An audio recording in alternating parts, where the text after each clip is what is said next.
என்ன சாப்பிட்டீங்க?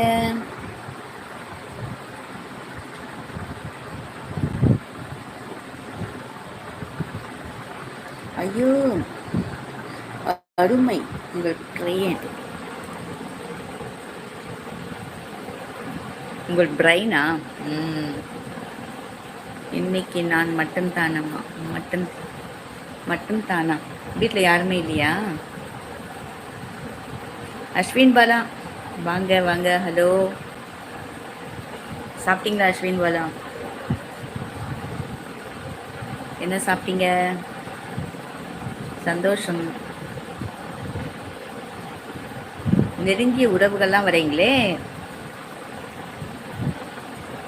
ரொம்ப ரொம்ப நன்றி, ரொம்ப ரொம்ப நன்றி, ரொம்ப ரொம்ப நன்றி.